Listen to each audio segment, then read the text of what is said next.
Aujourd'hui, dans le cycle de conférences, nous allons inviter le professeur Renzo Le Cardane. C'est un professeur d'architecture qui s'occupe des projets urbains. Aujourd'hui, nous allons faire une présentation sur la question de ce que signifie Expo, qu'il a signifié dans l'histoire, dans le point de vue ici typologique, morphologique, ici comment ça est devenu les moments, un centre de changement des tissus urbains, ou d'un grandissement des tissus urbains, et comment ça est devenu un poids de débats aussi dans l'histoire. Il a commencé à laisser des traces dans la ville, et comment ça est devenu un thème pour le développement de la ville qui vient après, de l'Expo. Il va faire une introduction sur ça, mais aussi il va parler de la typologie, de la question urbaine, de la connexion urbaine et de ce que signifie l'Expo à l'intérieur de la ville. Merci beaucoup et bienvenue. Merci Fabio, merci beaucoup, merci à tous. Bonjour à tous. Je vous remercie pour cette invitation. Je vais vous parler aujourd'hui d'une question importante qui sont les expositions universelles dont hier vous avez peut-être compris qu'encore la question est actuelle. Et donc le fait qu'il y a un bureau qui s'appelle le Bureau international des expositions, on va voir qu'est-ce que c'est, auquel il faut se candidater. Chaque fois, il y a des candidatures. Donc, encore aujourd'hui, on continue quelque chose qui s'est passé au 19e siècle avec les grandes expositions internationales et universelles. Ce sujet, c'est un sujet dont j'ai travaillé, je continue à travailler un petit peu aujourd'hui avec mon travail de doctorat entre la France et l'Italie, entre l'École nationale des ponts et chaussées et l'Université de Palerme, donc je fais un doctorat en co-tutelle. Je me suis intéressé au rôle des expositions universelles dans la ville contemporaine. Donc, j'ai dû faire quand même un passage sur l'histoire des expositions. Bien entendu, à Paris se trouvent les bureaux internationaux des expositions, donc se trouvent les archives des expositions, à part les grandes bibliothèques, dont j'ai passé pas mal, presque 4 ans, à feuilleter, à travailler, à poser des questions. À l'époque où il y avait l'exposition, où était en train de s'organiser l'exposition de Shanghai 2010, dont j'étais aussi consultant pour le bureau français. Donc, c'est un sujet que, comme vous avez compris, c'est encore actuel, mais bien entendu, beaucoup de choses ont changé. Donc, j'essayerai de vous parler des expositions internationales universelles à partir des définitions, la classification des objets aux thématiques, les bureaux internationaux des expositions et la réglementation internationale qui encore gère les candidatures. Un sujet que donc, je ne fais pas d'histoire des expos, mais je vais choisir aussi quelques expositions qui ont été réalisées à Paris, aussi un projet, 92, donc Paris 1937 et 1992, construire la ville sur la ville, et aussi une nouvelle centralité urbaine dont les expositions récentes ont essayé de travailler sur ce sujet. Et enfin, un parc urbain, Expo Saragosse 2008. Donc, on se retrouve dans un cadre très vaste. Donc, je ne vais pas, comme je vous ai dit, faire une histoire des expositions parce que moi je suis en plus, je ne suis pas historien, mais en même temps, il faut passer par là. Donc, déjà, si on revient aux définitions, il y a deux définitions qui sont importantes dans les expositions, qui est l'exposition universelle et l'exposition internationale. Comme vous voyez, l'approche universelle est un dessin idéaliste qui va embrasser l'ensemble des activités de l'homme et richesses naturelles en vue d'un progrès commun. Donc ça, c'est la vision française, c'est la vision des pays latins qui a été portée par les pays, surtout latins, surtout européens. Il y a une autre manière de voir l'approche à la question universelle, à l'exposition, avec l'exposition internationale. Donc l'exposition internationale tient compte de la division entre États et induit la confrontation des États finalisée à la stimulation des idées. Donc ça, c'est l'idée des expositions anglaises. Et donc souvent, les deux définitions, on les retrouve même ensemble. Mais au début, la question de définition est très importante parce qu'il y a une forte caractérisation entre exposition des idées, exposition des produits par la compétition nationale. Donc ça, avec cela, ça commence un parcours qui est un parcours 19e. Vous voyez combien d'expositions ont été réalisées, universelles et internationales. Et après, il y avait au milieu les expositions nationales. Donc, à partir des grandes expositions internationales, il y a eu des pays qui ont organisé des expositions nationales et qui aussi ne sont pas ni universelles ni internationales, mais qui ont traité les sujets d'une manière différente par rapport à la réglementation.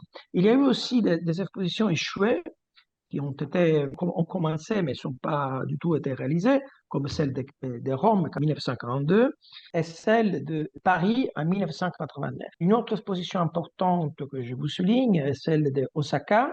Bientôt, il y aura une autre exposition en 2025, encore une fois à Osaka. Et la première grande exposition japonaise faite dans un site qui aujourd'hui reste un parc, qui est très important. Donc, dans cette liste, qui est une liste dont on peut trouver tout un travail culturel, mais économique surtout, dernièrement, on arrive jusqu'à celle qu'hier le Bureau international d'exposition a sélectionnée parmi les trois, Busan, Rome et Riyad, qui est celle de Riyad. On verra ces petites vidéos à la fin pour comprendre un petit peu de quoi on traitera les thèmes. Je ferai une introduction sur celle du 19e siècle parce que on se retrouve dans un grand bâtiment qui est les bâtiments à partir de Crystal Palace à Londres. C'est les bâtiments où on expose les produits. Donc, les premières expositions, qui soient celles anglaises, celles de Londres, mais surtout les premières expositions parisiennes, ils se retrouvent dans un grand bâtiment qui est les bâtiments qui exposent les produits. Les produits sont exposés, la capacité industrielle des pays est montrée. Bien entendu, il y a aussi des activités parallèles qui se portent dans les expositions, des conférences. On discute de l'avancement, de la capacité des nations à produire des produits. Et il y a dans ces cadres-là une grande compétition parmi les nations. Ce qui est important, c'est que l'architecture du palais, c'est une architecture qui est représentative de la capacité de construire un nouveau bâtiment qui est extraordinaire. L'exposition doit surprendre, doit construire une scénographie de l'événement. Vous voyez, les expositions commencent avec les grandes inaugurations des rois, des chefs d'État, et encore aujourd'hui, c'est comme ça. Premier jour, c'est un jour de fête, mais c'est le jour du pays qui organise l'exposition. Et donc, vous allez voir que autre chose importante est pas seulement les bâtiments, mais la grandeur du site et aussi le nombre des visiteurs. La grande exposition de 1900 va accueillir 50 millions de visiteurs. On va la voir et on comprend pourquoi on arrive à 50 millions de visiteurs quand il n'y avait pas l'aéroport, quand il n'y avait pas d'avion, il n'y avait que des trains. Donc imaginez ce que cela veut dire à l'époque, 50 millions de visiteurs dans une ville comme Paris. Vous voyez, encore les pavillons de l'industrie à Paris, c'est encore un grand bâtiment qui est circulaire, c'est un ellipse, et dont les produits sont exposés pour faire un parcours à l'intérieur. Donc, l'idée, c'est de concentrer les produits dans un lieu dont on peut comprendre tout d'un coup la capacité d'exposition et de production d'un pays. Tous ces bâtiments sont éphémères. Il y a une chose claire. On veut représenter une ville idéale. Cette ville idéale, c'est une ville qui est faite pour l'expo et qui ne doit pas rester sur place. C'est le fait que le bâtiment est fait surtout en fer, fait aussi dans des matériaux qui sont démontables facilement. Quand on arrive à Vienne et à Philadelphie, on assiste à un changement des manières d'exposer. On passe des produits à la thématique du pavillon national. La structure de la classification est donc est liée à l'espace extérieur, donc on n'est plus dans soi, mais surtout par rapport à l'espace extérieur. L'espace extérieur, c'est toujours en rapport avec la nature, n'est pas plus dans la ville, c'est un lieu qui est très fortement connecté à l'espace naturel. C'est là encore plus forte, encore plus compréhensible à Philadelphie, position à un grand bâtiment qui est le palais principal, et après il y a une agriculture et la machine. Donc il n'y a plus une question de produits à montrer, mais une capacité à produire.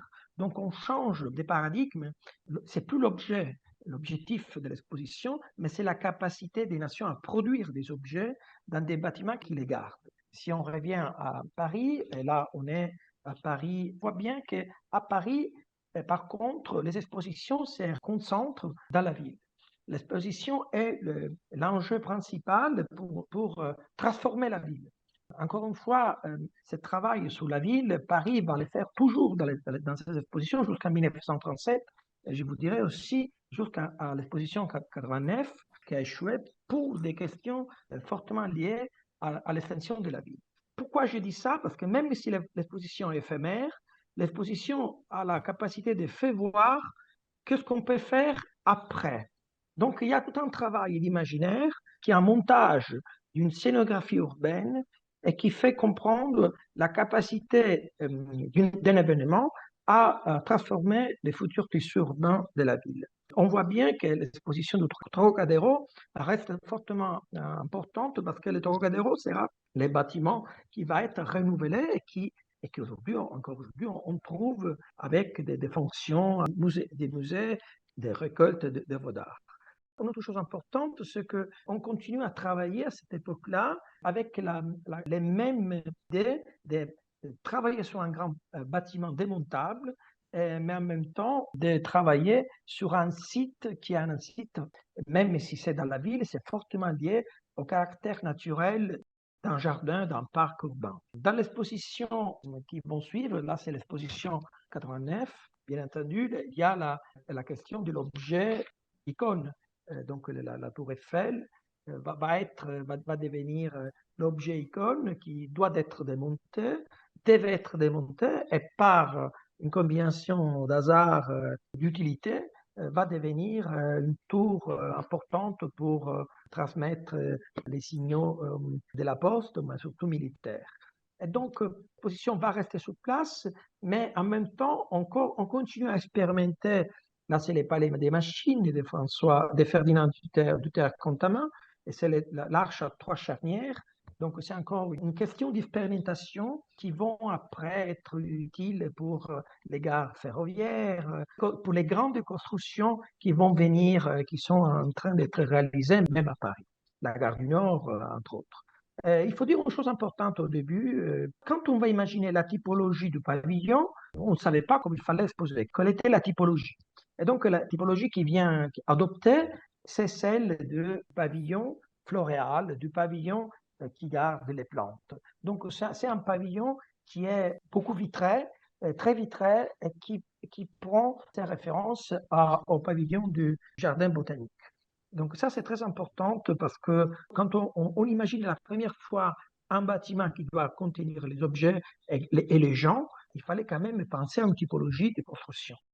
Dans la même exposition 89, 1889 à Paris, on commence à trouver des morceaux des villes et des reconstructions. Tout ce qu'on voit sont des reconstructions démontables. Là, c'est par exemple l'exposition de l'habitation humaine. Charles Garnier sera le responsable de cette exposition.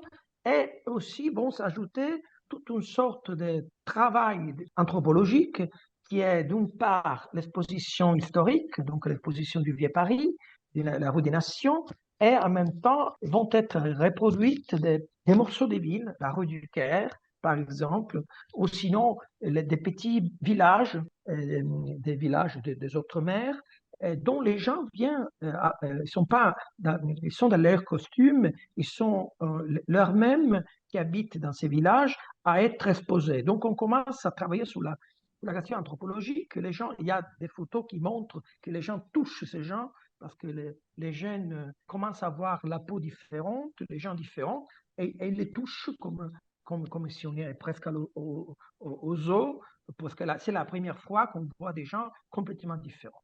Donc c'est vraiment l'idée de remonter un village idéal, qui est un village idéal fait par des choses réelles. Donc l'imaginaire, les réels se mélangent pour imaginer une ville qui puisse contenir toutes les différences dans le même endroit.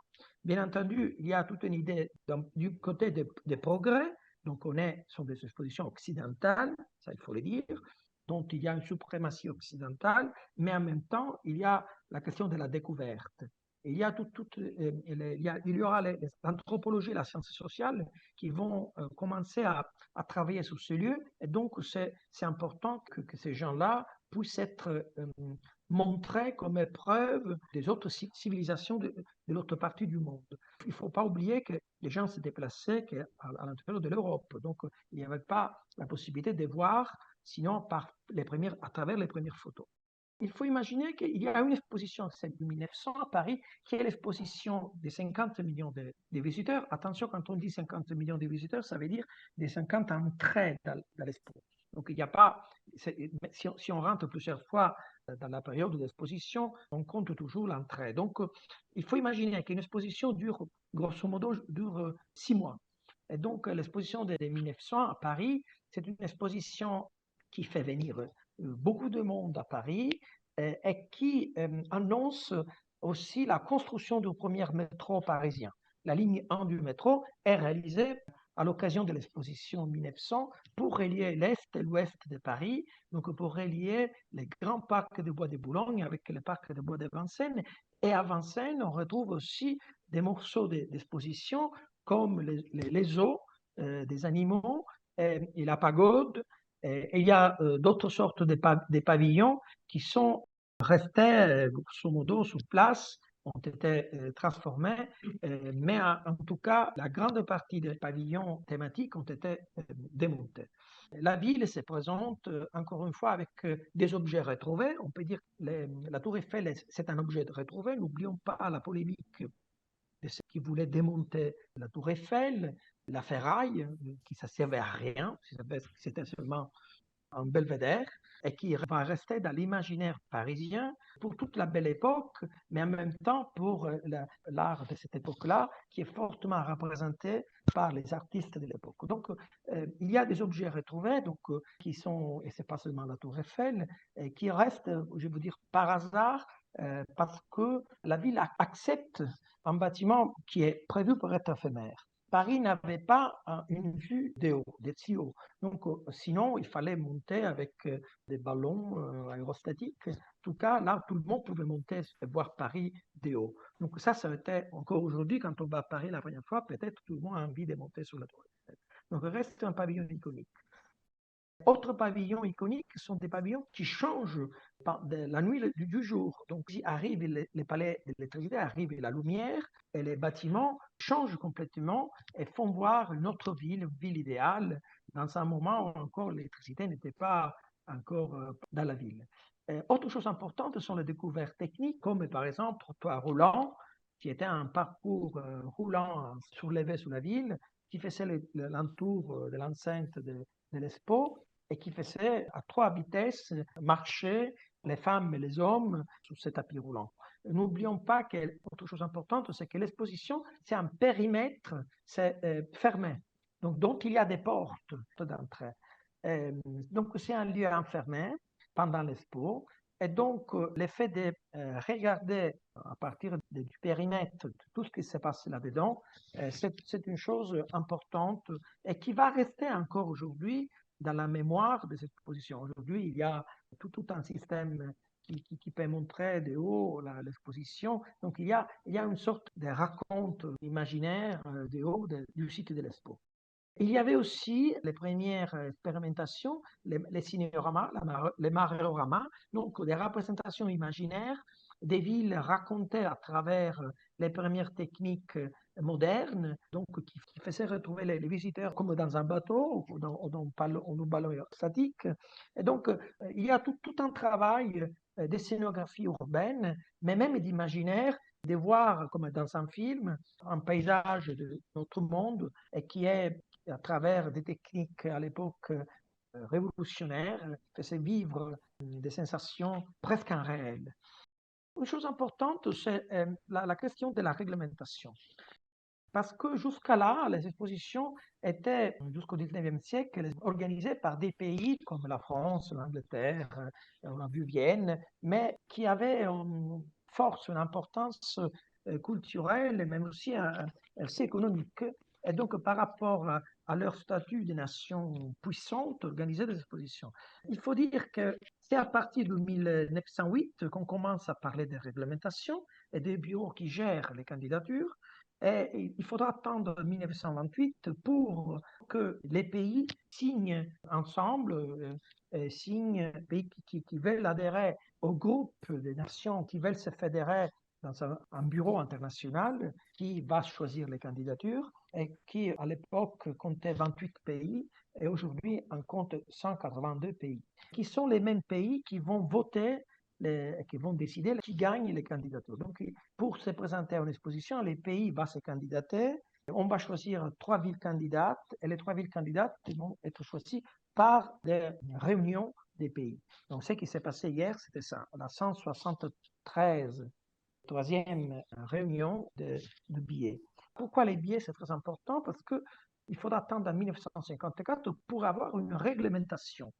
Qu'est-ce qu'il dit, la réglementation? Il dit, déjà, il établit des règles non, pour se candidater et pour essayer de réussir à avoir la candidature, mais en même temps, fait une chose importante et qui va décider et qui va écrire qu'est-ce que c'est la définition d'une exposition. Et il va écrire, en 1954, on écrira pour la première fois cette définition. Une exposition est une manifestation non périodique qui a le but de faire l'inventaire des moyens dont dispose l'activité humaine pour satisfaire les besoins de la civilisation en montrant les progrès réalisés dans une époque, pris comme terme de comparaison et assurant la présentation rationnelle. Donc, on voit bien qu'on sort complètement des premières expositions 19e pour rentrer dans une idée d'inventaire des moyens et des capacités des pays à se candidater pour montrer ce qu'on sait faire, tout ce que sait faire ces pays, mais on a besoin des autres pays. Donc, en fait, vous allez voir qu'une exposition universelle a besoin de la participation des autres pays. Parce qu'on ne montre pas seulement les pays qui va gagner la candidature, mais on a besoin aussi de l'argent des autres pays. On a besoin des investissements. On commence à imaginer une ville qui n'est plus idéale, mais commence à être réelle. Et la réglementation internationale en 1954 va établir que l'exposition doit, si possible, rester sur place. Donc, on commence à voir que l'exposition est un acte de fondation des villes et un acte de transformation de la ville. Et il y a des expositions qui montrent fortement cette idée. Et aujourd'hui, on est obligé à faire un plan présent, pendant et après l'expo.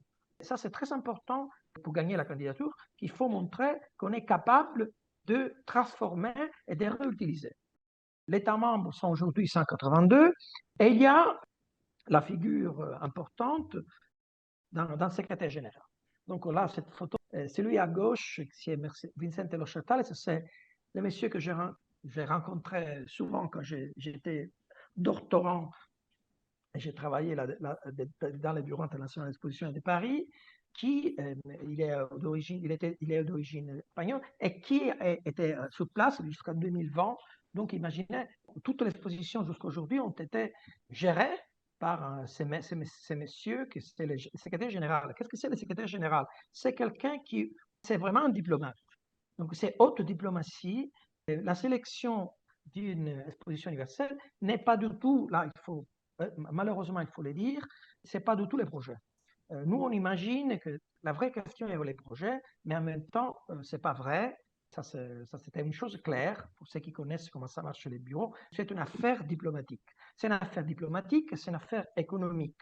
Les projets arrivent en appui par rapport à ces projets, même politiques. Je me souviens, par exemple, que quand j'étais là à Paris, il y avait la candidature de Milan en 2015. Les deux villes qu'on devait choisir entre les deux, c'était Milan et Izmir en Turquie. La Turquie devait être un pays qui pouvait rentrer à cette époque-là en Europe. Donc, il y avait une forte attention vers Izmir, pouvait rentrer en Europe à travers l'exposition. Donc, après, tout a changé. Milan a gagné. Et donc, je dis attention parce que en tant qu'architecte, on était porté à regarder les projets beaucoup plus attentivement. Par rapport à cette question, on peut se retrouver à chercher les raisons d'une manquée candidature, une mauvaise candidature à regarder les projets. Donc, je dirais plutôt c'est une affaire très diplomatique. Il y a des expositions, encore une fois, Paris 37 et Paris 92, qui se sont concentrées encore une fois sur la ville. Paris en 1937 a une autre chose très importante à souligner, c'est le fait qu'en 1937, vont participer à cette exposition importante, c'est la dernière exposition réalisée par Paris. Depuis, Paris n'a plus réalisé des expositions universelles. C'est une exposition, encore une fois, qui devait transformer la ville à partir des bâtiments, mais qui c'était toujours éphémères. Vont participer beaucoup de nations avec une architecture qui est moderne. Donc, on est en 37, la Suède, la Tchécoslovaquie, les États-Unis, et la tour Eiffel est toujours là, l'objet retrouvé, il est toujours là, le fond des photos. Et c'est une exposition dont les pouvoirs, dont l'architecture est fortement caractérisée par la participation des pays qui vont rentrer en guerre. Donc, à la fin de 1937, c'est le début de la guerre. À Paris, ont été réalisés des grands pavillons, donc, je dirais les palais de l'Allemagne et les palais de la Russie, qui se regardent l'un face à l'autre. L'architecte de l'Allemagne est Speer, et l'architecte de la Russie est Joffan, Boris Joffan. Et même si les projets étaient cachés, personne ne pouvait regarder les projets de l'autre, on voit que, entre guillemets, les projets se rassemblent. Ce sont des projets de l'ordre géante, ce sont des projets classiques. Tous les pays vont refuser l'architecture de la modernité, le constructivisme russe et la modernité allemande vont se rattacher aux idéaux de la propagande de leur État, le nazisme et le communisme, les plus intransigeants, et chacun va montrer, même les icônes qui sont l'aigle dans les pavillons allemands, et la paysanne et l'ouvrier avec marteau et ficelle au début du palais. Donc, ce sont des bâtiments qui mesurent 150 mètres d'auteur. Donc, ce sont des bâtiments, des palais qui représentent les pouvoirs et qui vont même annoncer ce qui va venir quelques mois après. Voilà comme sont les représentations. À l'époque, on le sait bien qu'il y aura bientôt le deuxième conflit mondial et la Russie et l'Allemagne se regardent avec des vignettes. On va représenter à l'époque ce travail où les gens étaient victimes de ces idéaux qui vont nous amener à la guerre. L'Italie va participer avec le pavillon des Piacentini, qui est un pavillon méditerranéen, donc il n'y a pas forte représentation d'une idéologie sinon celle de la Méditerranée. Il faut dire aussi qu'à cette époque, Rome travaillait sur 1942, donc, parce qu'ils voulaient réaliser l'exposition qui n'a été plus réalisée, donc ils sont restés les bâtiments à les 42. Et la ville, encore une fois, se représente avec ces deux bâtiments à droite et à gauche de la Tour Eiffel, avec toute la technique de l'époque, même dans la lumière, qui était une représentation de cet événement. Il faut dire aussi une chose importante, que les journaux de l'époque, par exemple l'Humanité, le journal du Parti communiste français, présentent les pavillons soviétiques, qui bien entendu étaient communistes, comme emblème du succès pédagogique et esthétique de l'exposition parisienne, et attribue à la nation soviétique la capacité d'une société parfaite. Donc il y avait bien entendu une affiliation idéologique, chose que n'est pas du tout les Figaro, qui étaient de droite, dont Léon Paul Facu, dans la rubrique Les flâneurs de l'exposition, il dira que les bâtiments allemands, c'est les bâtiments de l'exposition. Donc il y a une démonstration des forces idéologiques qui étaient poussées par la propagande, par les journaux même français. À la fin, il faut dire que la France, dans sa dernière exposition internationale, se présente faible, témoigne d'une crise morale en cours qui va être annoncée avec la guerre. Donc, n'oublions pas qu'en 1937 verra exposer la Guernica de Picasso, suite au bombardement contre les civils espagnols. Donc, c'est un lieu de contradiction. Voilà, c'est un lieu de contradiction. L'exposition, c'est la ville de la contradiction. Ça, c'est les Lumières. Et c'est aussi l'endroit où Le Corbusier va travailler, pas seulement sur les pavillons qui va être réalisé, mais surtout sur un projet sur les bastions Kellerman. Donc, c'est un projet monumental. Il va construire, c'est un projet qui va pas être réalisé. Il veut construire un bâtiment qui est lui-même en exposition. Donc, un bâtiment qui ne devait pas être complètement réalisé, devait être à moitié réalisé, à moitié non, pour démontrer la capacité de ce bâtiment, et qui devait être réalisé au-dessus du bastion Kellerman. C'est une histoire, un bâtiment que Le Corbusier n'a pas fait à Paris. On lui donne par contre à construire les pavillons de 1937 et ce projet va devenir un projet de papier. En 1939, l'exposition va aux États-Unis, à New York, et là, ça commence à devenir important la thématique. On n'expose plus les produits, non plus les pavillons nationaux, mais il y a l'annonce du monde de demain qui fractionne les sites de l'expo en 5 thématiques: alimentation, communication, sciences, éducation, transport. Et encore une fois, le nombre de visiteurs, c'est très vaste. L'expo va aux États-Unis avec des règles un peu différentes, surtout économiques. Donc, ce n'est pas les États qui vont mettre l'argent, mais c'est surtout les entreprises privées qui vont mettre l'argent. Et donc, c'est une ville des voitures. La référence est l'exposition de 1937 à Paris. Voilà, la ville qui vient représenter dans cette grande maquette qu'on voit ici, c'est la ville des voitures. La ville qui va devenir des 30 ans après, donc des années 60. C'est une ville faite par la différence de hauteur des sols, les sols pour les voitures, les sols pour les piétons, qu'on va voir en Europe 30 ans plus tard. La ville qu'on peut regarder, donc c'est les Futurama qu'on peut regarder de haut, il y a toute la philosophie du Goethe aussi. Et donc, c'est une idée de consumisme de la ville et des financeurs. Donc, c'est plus l'État qui finance, mais c'est les privés qui financent. Donc, c'est la ville, on peut dire, pompée par l'économie. À l'époque, il y avait une grande pavillon, dont il y avait la grande maquette de New York Future, et les gens pouvaient les regarder de haut, et il y avait les voitures qui circulaient. C'était une grande maquette automate avec du mouvement. Dans les expositions, il y a aussi des parcs d'attractions. Et donc, à New York aussi, il y a un parc d'attractions qui va être cité par Nicolas dans le livre sur New York, qui va devenir là aussi un morceau de ville, d'imaginaire, dont aussi le ludique fait partie de la pédagogie. Donc, il y a tout un travail sur la pédagogie. Donc, la pédagogie n'est pas seulement apprendre, mais c'est aussi s'amuser. C'est aussi les loisirs. Bon, on l'avait vu déjà avec Le Corbusier, les loisirs, mais là, c'est les loisirs un peu plus forts, un peu plus avec les montagnes russes, avec tous les. Si on revient encore à Paris, Paris va organiser la dernière exposition qui n'a pas réalisé, donc a gagné la candidature en 1989, au moins en 1982 gagne la candidature pour une exposition de 1989. Il faut se souvenir que le président de la République était Mitterrand et que le maire de Paris était Chirac. Ils ne vont pas se mettre d'accord.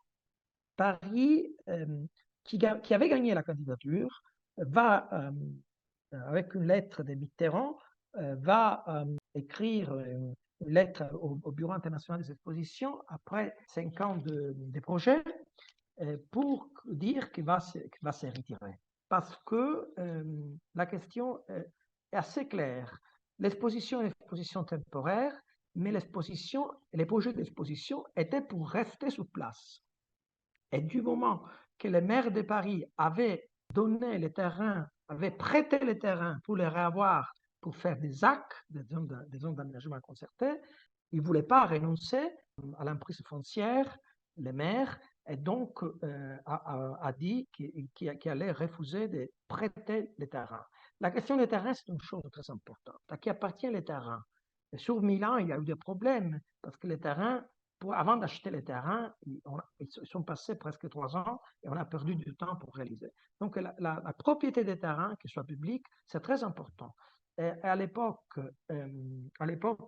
si vous allez voir, les 2 sites étaient à ouest et à est, et la Seine était le canal de liaison. Donc, on abandonne les vieux sites du Chaillot et on va utiliser l'exposition pour réaménager les terrains Citroën, ici les Moulinets, qui est aujourd'hui la ZAC Citroën, les jardins de la ZAC Citroën.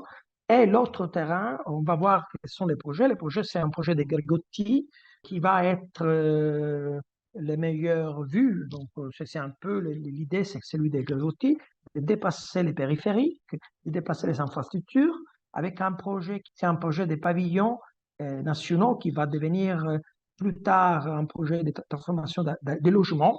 Donc, comme je vous avais dit, les terrains étaient prêtés par la mairie. Donc, dès qu'ils présentent un projet qui va devenir pour le futur, la mairie renonce à prêter les terrains.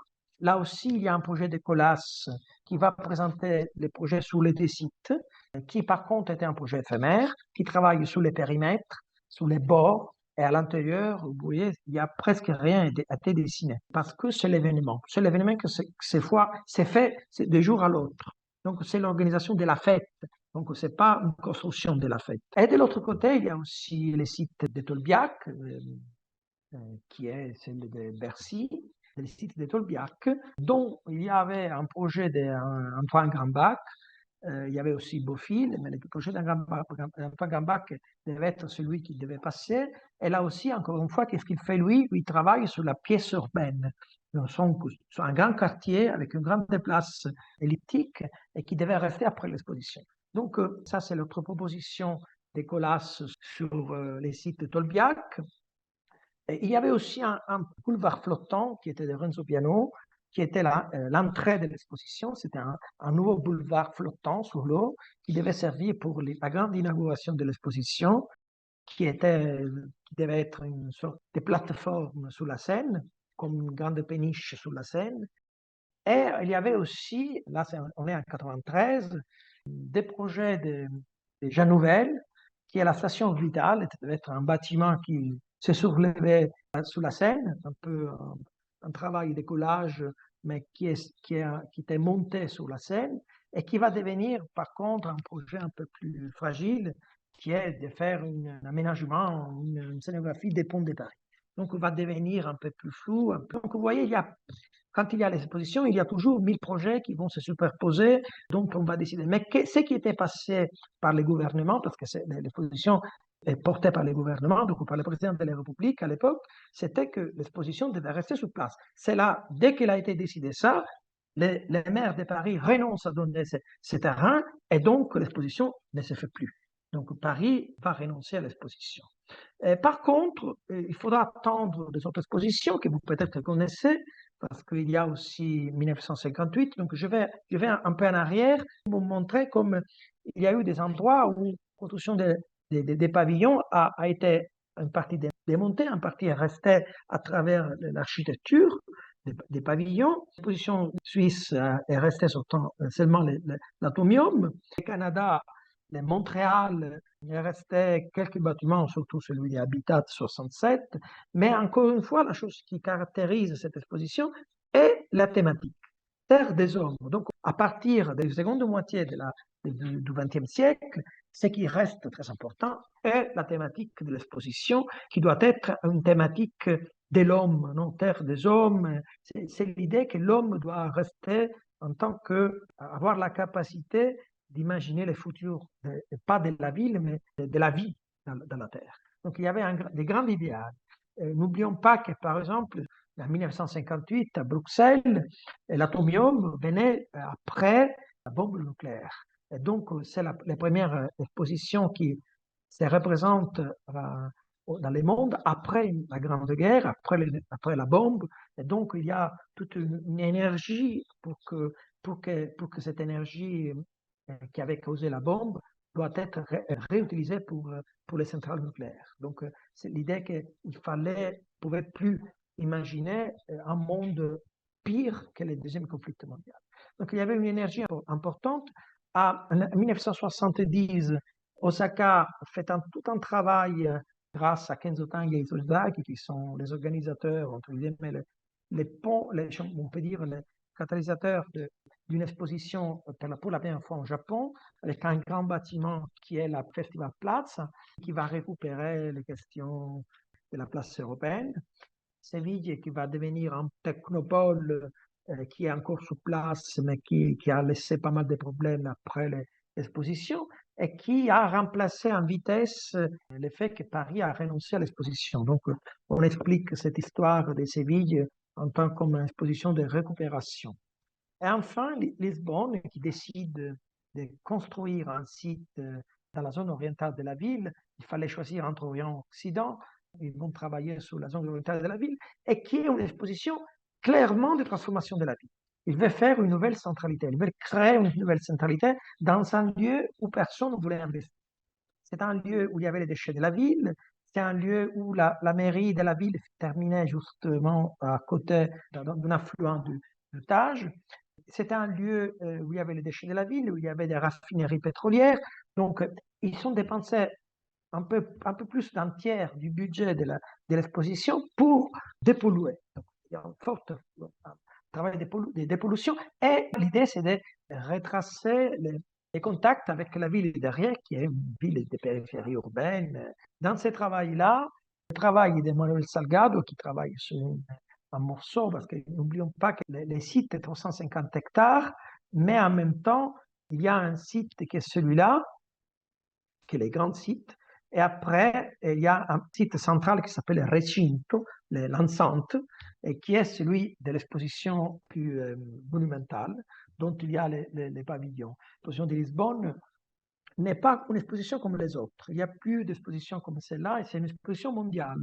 Parce que dans ces moments-là, la réglementation internationale a changé, et c'est une exposition, effectivement, c'est une exposition nationale. Tous les bâtiments ont été réalisés par des Portugais, dont par exemple le pavillon de Sizza, Carrillo da Graça et autres. Et cela fait que c'est une exposition des passages entre l'exposition précédente et l'exposition qui vont venir après. L'enjeu principal, c'est de construire une nouvelle centralité fortement connectée par ligne de chemin de fer, on peut dire un métro aérien, qu'à la gare de Calatrava, et en même temps, tout cela devait être relié à l'arrière-ville, chose qui n'a pas été faite, parce que c'est la ville derrière, c'est une ville de périphérie, et les terrains ont été vendus, c'est une ville spéculative, pour réaliser, après l'exposition, là c'est le site de l'expo pendant, vous voyez qu'il y a des vides là-dedans qui vont être construites pour faire des habitations, pour faire des logements de luxe. Je me souviens qu'à l'époque, en 2002, les prix des logements ici étaient un peu plus que les prix des logements en centre de Paris. Donc imaginez ce que cela veut dire en tant que d'exploitation foncière. Vous voyez, là, à l'époque, il y avait encore quelques tours, mais il y avait une fronte de tours pour faire des barrières au quartier qui était derrière. Et que là, c'est la prévision des constructions des bâtiments qu'aujourd'hui sont, je crois, toutes réalisées, tout a été réalisé. Et comme dans l'entretien que je fais à Manuel Salgado, il dit c'est vrai que l'exposition était très importante pour Lisbonne, c'était l'entrée du Portugal en Europe, et annonçait l'entrée du Portugal en Europe, mais en même temps, les objectifs de reconnecter la nouvelle ville avec la ville en arrière n'ont été pas réalisés, et ça c'était un peu une occasion perdue, mais qui était une occasion perdue qui était aménagée, donc était imaginée. Ça, c'était la côte, ça, c'était l'idée, les grands pavillons pour la foire, et les bâtiments qui ont été réalisés, quelqu'un a été démonté, quelqu'un sont restés sur place. Et enfin, je veux terminer avec Saragosse. Donc, on a fait un peu les tours, je veux dire, un peu les tours du monde. On arrive à Saragosse. Pourquoi Saragosse? Saragosse est une exposition internationale, ce qu'on appelle enregistrée, donc n'est pas ni universelle, ni internationale, ni mondiale. Quand il y a eu la candidature de Saragosse comme candidature d'exposition enregistrée, parce que après l'expo de Lisbonne, il y a des possibilités de faire l'expo.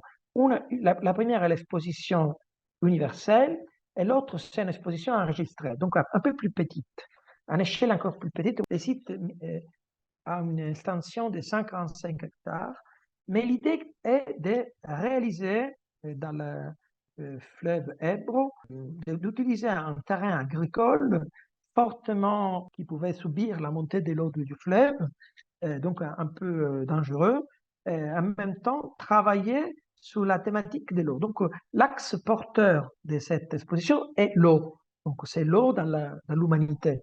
Et l'eau dans la ville, c'est l'occasion pour travailler sur les abords du fleuve. Ça, c'est les sites avant l'Expo, donc on est en 2005. Et voilà, comme je vous ai dit, c'est un terrain agricole inondable, tout proche de la ville. Vous voyez les photos des inondations. Ça, c'est quelques jours avant, je crois, quelques semaines avant l'ouverture de l'Expo. Et l'idée, c'est de faire un parc urbain avec des bâtiments dont une partie seulement des 25 hectares étaient les sites propres des monuments, des grands pavillons qui étaient démontés.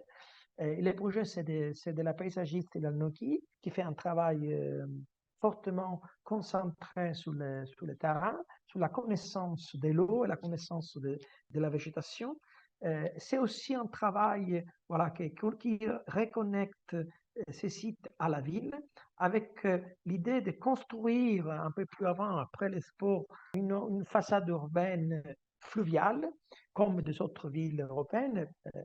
Zaragoza avait pris du retard par rapport aux autres villes européennes. Et en même temps, vous voyez, il y a un découpage de ce site qui est les sites dont il y a effectivement, il n'y a pas des bâtiments, des pavillons, mais c'est un grand pavillon un peu connecté ensemble avec des parcours, avec des sols différents. Donc, si on va les voir, voilà, je vous montrais déjà les abords naturels et les abords avec ces sols pour éviter que l'eau puisse remonter jusqu'en haut, même si elle a remonté, on a vu dans la photo. Donc l'idée, c'est de travailler sur un bord de ce parc. C'est un parc de ville, c'est un parc avec des services, des natations. Donc effectivement, c'est un parc thématique, même s'ils disent qu'ils ne voulaient pas faire un parc thématique, c'est quand même un parc aquatique avec l'idée de faire du sport. Et en même temps, la construction de deux ponts que vous allez voir plus avant, c'est la construction de ces lieux, mais en même temps, les transformations de ces dérives de villes avec un fort travail infrastructurel parce qu'à Saragosse va arriver, grâce à l'Expo, ou en même temps que l'Expo, la ligne AVE, donc la ligne de chemin de fer grande vitesse, avec la grande gare de fer à terre qui est réalisée avec une technologie, mais je veux dire aussi avec une idée complètement différente par les autres gares. À Madrid, il y avait eu l'attentat à Atocha et on avait démontré qu'on avait changé en Espagne la réglementation de la construction des gares parce qu'on se disait qu'il ne fallait pas avoir des points cachés pour mettre des bombes. Donc, il fallait couvrir comme une grande halle la gare ferroviaire comme un aéroport. Et aussi partager l'entrée et la sortie pour éviter que les gens puissent rentrer et sortir de la même endroit. Donc, c'est la première gare qui va mettre à l'œuvre une nouvelle réglementation des gares internationales de la grande vitesse. Ça, c'est le sol un peu. Il n'y a pas grand-chose par rapport aux autres expositions, il n'y a pas de changement. Vous voyez que ces pavillons ont été tous démontés après, donc rien n'a laissé sur place. Les deux ponts qui ont été réalisés, celui des Zadid et des Arenas. Les ponts des Zadid est un pavillon pont, donc c'est l'idée de faire pendant l'exposition un pont piéton, et l'autre, par contre, c'est un pont autoroutière. Les ponts des Zadid, celle comme moi, on l'a vu comme une grande œuvre des premiers projets des Zadid, très compliqué à réaliser. Il y a eu des problèmes de fondation parce qu'il y a un appui sur les fleuves, donc qui a eu des problèmes de fondation, mais a été réalisé. L'autre, c'est un point un peu plus traditionnel qui porte le trafic autoroutier et piétonne de l'autre côté. Ça, c'est la photo du parc. C'est un parc aujourd'hui doit être beaucoup plus végétalisé, dont on fait de la natation, dont à l'époque on imaginait de faire 1000 sports. Donc on voit bien les systèmes de séparation entre haut et bas pour éviter que l'eau puisse rejoindre le nouveau sol. Et voilà, on voit bien qu'il y a tout un travail. Donc, ça, c'est pas une ville de mer, c'est une ville fluviale. Donc, il y a tout un travail d'imaginaire. Si on imagine après Paris-Plage. On imagine qu'il y a tout un imaginaire des villes fluviales qui imaginent d'être autre chose par rapport au fleuve. Et en même temps, voilà, ça c'est la grande hall d'entrée sans poteau de fer à terre, gare vitesse. Et voilà, vous voyez avant et après, le travail qui a été réalisé après l'Expo, des réménagements des abords du fleuve, qui est devenu un lieu de loisirs, un lieu de tente, mais même la réhabilitation de la façade urbaine du centre-ville. Et enfin, ça c'est intéressant, tout un travail de découverte d'une ceinture verte, celle que Milan va répondre dans son projet, dans l'Expo de Milan 2015, avec la transformation des axes piétonnes dedans la ville existante. Donc, c'est un peu comme un travail de retracement dans un lieu qui existe, des lieux de promenade dédiés aux habitants. Même si les habitants qui habitent là ne sont pas des habitants très riches, sont des habitants des périphéries. Aujourd'hui, on revient au choix de la candidature, mais il faut quand même conclure ce travail, comment dire, course dans le temps. C'est un peu comme se retrouver dans un espace. On est parti de 1851, on se retrouve en 2030, donc presque des siècles, presque des siècles. Pour dire quoi? Encore aujourd'hui, comme toujours, on se demande à quoi servent les expositions. Bon, on a compris que sont les expositions par définition éphémères, a évolué.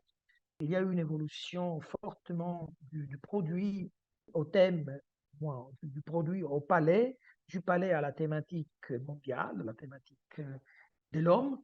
L'homme est au centre, n'est plus la ville, et en même temps, la retombée de ce travail, de ces objectifs sur la ville, sur les territoires, sur la ville. N'est pas seulement la ville, mais c'est aussi le territoire, les grandes infrastructures, les aéroports, les chemins de fer, les gares, tout le système autoroutier. Donc, c'est tout un travail qui va de soi avec une programmation stratégique qui n'est pas seulement de position, mais aussi les plans territoire, les plans d'aménagement de la ville. Donc, tout cela doit être fortement connecté. Quand on présente une candidature et on voit les candidatures, les dossiers de candidatures qui sont présentés par les pays, il doit avoir ce travail-là et on doit démontrer aussi que toutes les institutions, donc je parle d'État, département, mairie et tout ça, doivent démontrer de savoir travailler ensemble. Donc, cela est presque impossible quand on fait un travail dans une dimension normale, mais l'événement d'exposition, c'est un événement exceptionnel qui doit se faire retrouver là-dedans. Mais il y a autre chose d'importante, qui met l'argent? Alors, l'argent, c'est une chose importante parce que c'est l'État qui met, mais c'est aussi les pays qui participent à mettre l'argent, mais c'est surtout tous ceux qui investissent, les investisseurs qui investissent là-dedans. Bien entendu, Riyad, aujourd'hui, c'est facile d'imaginer pourquoi elle a gagné. Aujourd'hui, Riyad a des économies que les pays occidentaux n'ont pas du tout, n'ont pas les mêmes moyens. C'est la fait que Riyad, ça va devenir un déplacement idéal d'une force concertation. Ils sont des pays qui ne sont pas souvent démocratiques. On l'a vu en Chine, dont la combinaison entre institutions sont fortement bloquées et gérées par l'État. Je veux dire, entre guillemets, les pays plus démocratiques difficilement peuvent organiser une exposition parce qu'il y a toujours un travail, des critiques très fortes qui fait que pas tout le monde est d'accord à organiser cet événement. J'essayais toujours d'être un peu loin de prendre parti Expo oui, Expo non, mais en tout cas, je dis que si aujourd'hui existent encore les expositions, cela veut dire que c'est une occasion pour des villes moyennes ou grandes, métropoles, de travailler avec des objectifs différents de la normalité et qui peuvent être fortement importantes pour relancer la compétition internationale.